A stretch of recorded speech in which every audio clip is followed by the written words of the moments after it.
ओम श्री राधा कृष्णाभ्यो नमः। श्रीमद् भागवत महापुराण द्वितीय स्कंध अथ द्वितीय अध्याय। अध्याय दूसरा। भगवान के स्थूल और सूक्ष्म रूपों की धारणा तथा क्रम मुक्ति और सद्दो मुक्ति का वर्णन। श्री सुखदेव जी कहते हैं, सृष्टि के प्रारंभ में ब्रह्मा जी ने इसी धारणा के द्वारा प्रसन्न हुए भगवान से वह सृष्टि विषयक स्मृति प्राप्त की थी जो पहले प्रलय काल में विलुप्त हो गई थी। इससे उनकी दृष्टि अमोघ और बुद्धि निश्चयात्मक हो गई। तब उन्होंने इस जगत को वैसे ही रचा जैसा कि यह प्रलय के पहले था। वेदों की वर्णन शैली ही इस प्रकार है कि लोगों की बुद्धि स्वर्ग आदि निरर्थक नामों के फेर में फंस जाती है। जीव वहां सुख की वासना में स्वप्न का देखता हुआ भटकने लगता है, किंतु उन महामय लोकों में कहीं भी उसे सच्चे सुख की प्राप्ति नहीं होती। इसलिए विद्वान पुरुषों को चाहिए कि वह विविध नाम वाले पदार्थों से उतना ही व्यवहार करे जितना प्रयोजनीय हो। अपनी बुद्धि को उनकी निसारता के निश्चय से परिपूर्ण रखे और एक क्षण के लिए भी असावधान न हो। यदि संसार के पदार्थ प्रारब्ध बिना परिश्रम के यों ही मिल जाए, तब उनके उपार्जन का परिश्रम व्यर्थ समझकर उनके लिए कोई प्रयत्न न करे। जब जमीन पर सोने से काम चल सकता है, तब पलंग के लिए प्रयत्न करने से क्या प्रयोजन। जब भुजाएं अपने को भगवान की कृपा से स्वयं ही मिली हुई है, तब तकियों की क्या आवश्यकता। जब अंजलि से काम चल सकता है, तब बहुत से बर्तन क्यों बटोरे। वृक्ष की छाल पहनकर या वस्त्रहीन रहकर भी यदि जीवन धारणा किया जा सकता है, तो वस्त्रों की क्या आवश्यकता। पहले को क्या रास्ते में चिथड़े नहीं हैं। भूख लगने पर दूसरों के लिए ही शरीर धारण करने वाले वृक्ष क्या फल फूल की भिक्षा नहीं देते। जल चाहने वालों को लिए नदियां क्या बिल्कुल सूख गई हैं। रहने के लिए क्या पहाड़ों की गुफाएं बंद कर दी गई हैं। अरे भाई, सब न सही, क्या भगवान भी अपने शरणागतों की रक्षा नहीं करते। ऐसी स्थिति में बुद्धिमान लोग भी धन के नशे में चूर घमंडी धनियों की चापलूसी क्यों करते हैं। इस प्रकार विरक्त हो जाने पर अपने हृदय में नित्य विराजमान स्वतः सिद्ध आत्मस्वरूप परम प्रियतम परम सत्य तो अनंत भगवान है। बड़े प्रेम और आनंद से दृढ़ निश्चय करके उन्हीं का भजन करें, क्योंकि उनके भजन से जन्म मृत्यु के चक्कर में डालने वाले अज्ञान का नाश हो जाता है। पशुओं की बात तो अलग है, परंतु मनुष्यों में भला ऐसा कौन है जो लोगों को इस संसार रूप बैतरणी नदी में गिरकर अपने कर्मजन्य दुखों को भोगते हुए देखकर भी भगवान का मंगलमय चिंतन नहीं करेगा। इन असत विषय भोगों में ही अपने चित्त को भटकने देगा। कोई साधक अपने शरीर के भीतर हृदय आकाश में विराजमान भगवान के प्रादेश मात्र स्वरूप की धारणा करते हैं। वे ऐसा ध्यान करते हैं कि भगवान की चार भुजाओं में शंख चक्र गदा और पद्म है। उनके मुख पर प्रसन्नता झलक रही है। कमल के समान विशाल और कोमल नेत्र हैं। कदम के पुष्प की केसर के समान पीला वस्त्र धारण किए हुए हैं।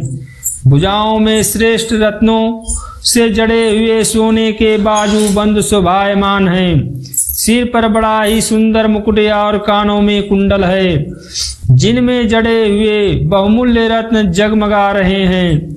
उनके चरण कमल योगेश्वरों के लिए खिले हुए हृदय कमल की कर्णिका का पर विराजित है। उनके हृदय पर श्रीवत्स का चिन्ह एक सुनहरी रेखा है। गले में कौस्तुभ मणि लटक रही है। वक्ष स्थल कभी न कुम्हलाने वाली वनमाला से घिरा हुआ है। वे कमर में करधनी अंगुली में बहुमूल्य अंगूठी, चरणों में नुपुर और हाथों में कंगन आदि आभूषण धारण किए हुए हैं। उनके बालों की लटे बहुत चिकनी, निर्मल, भूराली और नीली है। उनका मुख कमल मंद मंद मुस्कान से खिल रहा है। लीला पूर्ण उन्मुक्त हास्य और चितवन से शोभायमान भावों के द्वारा वे भक्तजनों पर अनंत अनुग्रह की वर्षा कर रहे हैं। जब तक मन इस धारणा के द्वारा स्थिर न हो जाए तब तक बार बार इन चिंतन स्वरूप भगवान को देखते रहने की चेष्टा करनी चाहिए।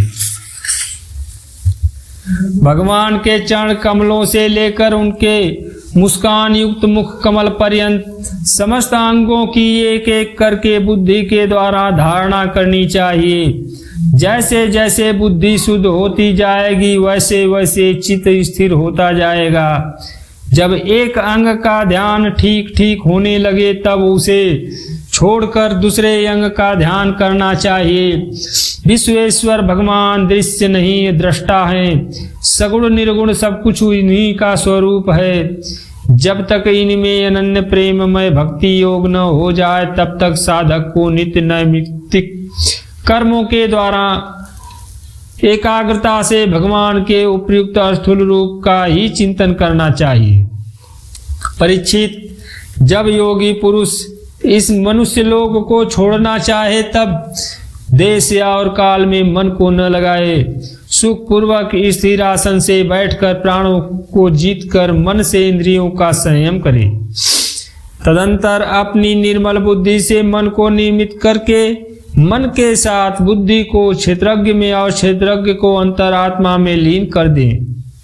फिर अंतरात्मा को परमात्मा में लीन करके धीर पुरुष उस परम शांतिमय अवस्था में स्थित हो जाए। फिर उसके लिए कोई कर्तव्य शेष नहीं रहता। इस अवस्था में सत्वगुण भी नहीं है, फिर रजोगुण और तमोगुण की तो बात ही क्या है। अहंकार, महतत्व और प्रकृति का भी वहाँ अस्तित्व नहीं है। उस स्थिति में जब देवताओं के नियामक काल की भी दाल नहीं गलती तब देवता और उनके अधीन रहने वाले प्राणी तो रह ही कैसे सकते हैं।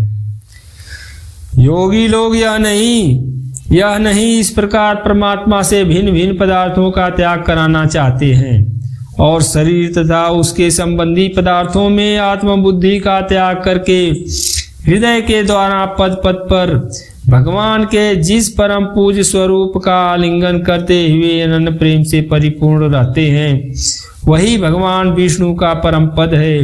इस विषय में समस्त शास्त्रों की सहमति है।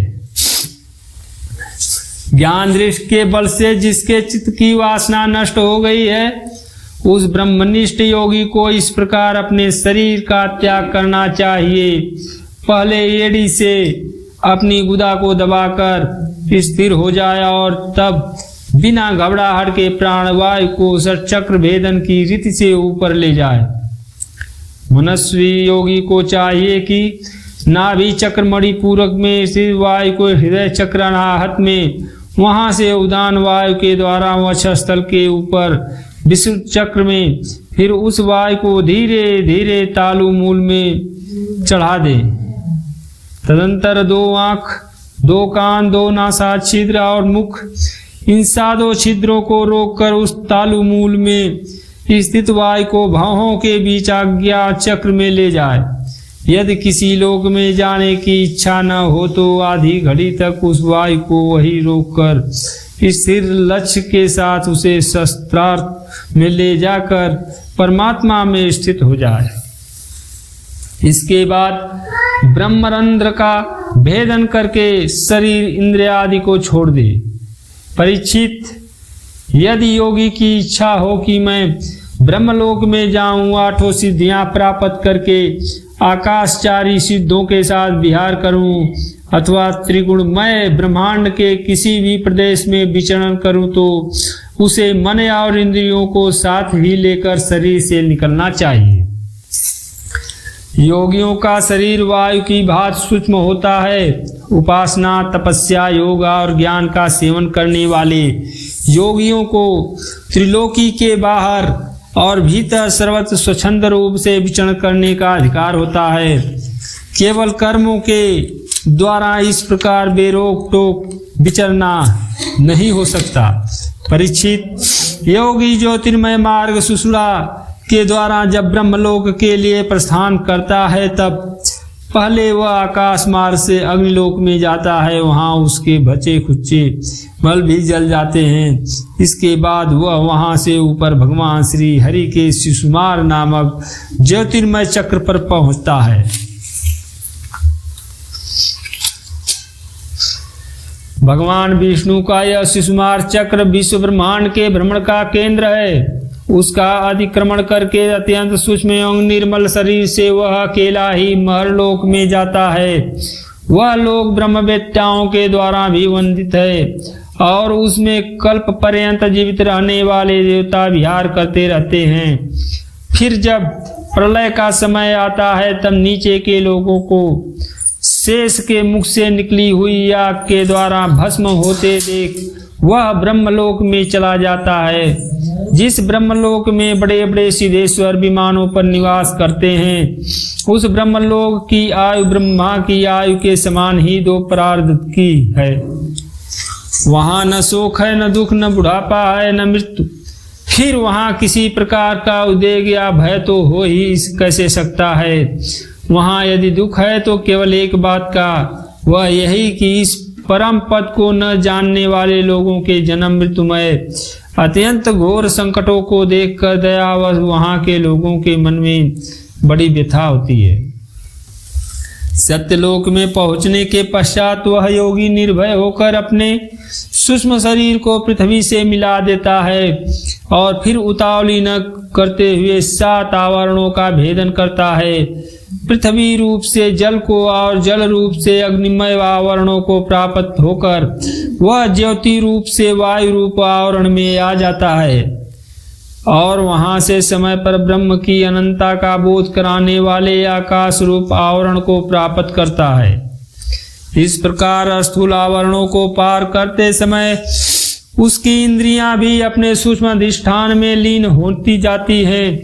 घ्राणेन्द्रिय गंध तन्मात्रा में, रसना रसंत मात्रा में, नेत्र रूपंत मात्रा में, त्वचा स्पृशंत मात्रा में, श्रोत्र शब्दंत्र मात्रा में और कामेंद्रिय अपनी अपनी क्रिया शक्ति में मिलकर अपने अर्थ में सूक्ष्म स्वरूप को प्राप्त हो जाती है।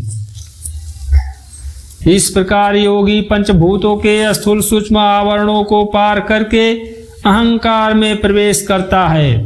वहां सूक्ष्म भूतों को तामस अहंकार में, इंद्रियों को राजस अहंकार में तथा मन और इंद्रियों के अधिष्ठाता देवताओं को सात्विक अहंकार में लीन कर देता है।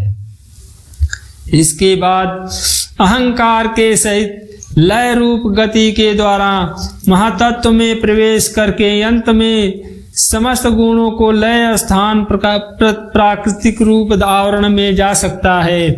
परीक्षित, महाप्रलय के समय प्रकृति रूप आवरण का भी लय हो जाने पर वह योगी स्वयं आनंद स्वरूप होकर अपने उस निवारण रूप से आनंद स्वरूप शांत परमात्मा को प्राप्त हो जाता है, जिसे इस भगवन्मयी गति की प्राप्ति हो जाती है। उसे फिर इस संसार में नहीं आना पड़ता। परीक्षित, तुमने जो पूछा था उसके उत्तर में मैंने वेदोक्त विविध सनातन मार्ग, प्रसदो मुक्ति और क्रम मुक्ति का तुमसे वर्णन किया। पहले ब्रह्मा जी ने भगवान वासुदेव की आराधना करके उनसे जब प्रश्न किया था तब उन्होंने उत्तर में इन्हीं दोनों मार्गों की बात ब्रह्मा जी को से कही थी। संसार चक्र में पड़े हुए मनुष्य के लिए जिस साधन के द्वारा उसे भगवान श्री कृष्ण की अनन्य प्रेममयी भक्ति प्राप्त हो जाए, उसके अतिरिक्त और कोई भी कल्याणकारी मार्ग नहीं है। भगवान ब्रह्मा ने एकाग्रचित्त से सारे वेदों का 3 बार अनुशीलन करके अपनी बुद्धि से यही निश्चय किया कि जिससे सर्वात्मा भगवान श्री कृष्ण के प्रति अनन्य प्रेम प्राप्त हो वही सर्वश्रेष्ठ धर्म है। समस्त चराचर प्राणियों में उनके आत्मा रूप से भगवान श्री कृष्ण ही लक्षित होते हैं, क्योंकि ये बुद्धि आदि दृश्य पदार्थ उनका अनुमान कराने वाले लक्षण हैं। वे इन सब के साक्षी एकमात्र दृष्टा हैं।